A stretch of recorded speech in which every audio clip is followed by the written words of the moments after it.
नमस्कार मंडळी, श्री स्वामी समर्थ. रात्री मी बेसन केलं होतं आणि पिठलं, कोणी बेसन म्हणते कोणी पिठलं म्हणते, तर मी बेसन केलं होतं आणि बेसन उरलं तर म्हटलं आता ते टाकून द्यायचं. तर त्याचे छान थालीपीठं करते. थालीपीठं पण खूप चांगले लागतात. तुम्ही एकदा करून बघा नसन केले तर, आणि खाऊन बघा, टेस्ट करून बघा, खूप छान लागतात. हे बघा बेसन होतं रात्रीचं, त्याच्यामध्येच मी कणिक टाकून घेतलेली आहे, गव्हाचं पीठ. आपल्याला जेवढं लागते आपल्या घरचे मेंबर बघून पीठ घ्यायचं गव्हाचं. मी एवढं घेतलं आणि याच्यामध्ये मग लसण जिऱ्याची पेस्ट टाकायची. मी मिक्सरमध्ये न काढता खलबत्त्यात कुटून घेतली. मला खलबत्त्यात कुटलेली आवडते. तर जेवढं आपल्याला लागते तेवढी थोडीशी लसण जिऱ्याची पेस्ट घ्यायची. थोडेसे तीळ पण घ्यायचे.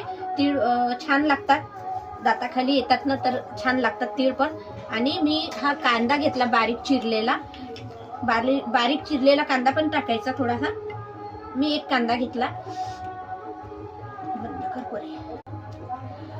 पालक चिरला होता, थोडासा पालक घेतला.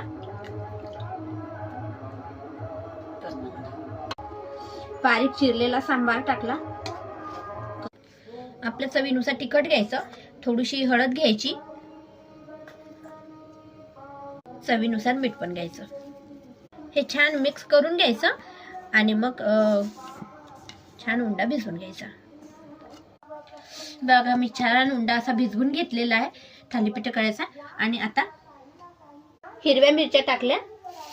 हिरव्या मिरच्या तव्यावर चांगलं भाजून घेते, कारण की थालीपीठासोबत मला हिरव्या मिरचीचा ठेचा आवडते, खूप छान लागते.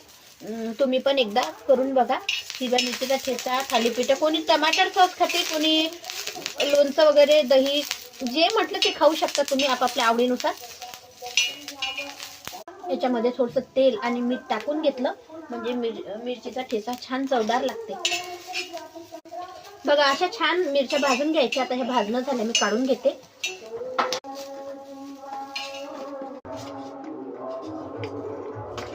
सांबार तोडला होता ना, त्या सांबाराच्या ह्या काड्या मी ठेवल्या होत्या, त्या पण मिरची मध्ये टाकते आणि छान कुटून घेते. असं मी याच्यामध्ये चांगलं कुटून घेते. हे हिरव्या मिरचीचा ठेचा खलबत्त्यामध्ये छान होते. असं होते म्हणा मिक्सर मध्ये, पण तो खूप बारीक होते, थोडा आबडधोबडच चांगला वाटते. तुम्हाला जसं वाटलं तसं मिक्सर मधून काढा किंवा खलबत्त्यामध्ये करा, काही फरक पडत नाही.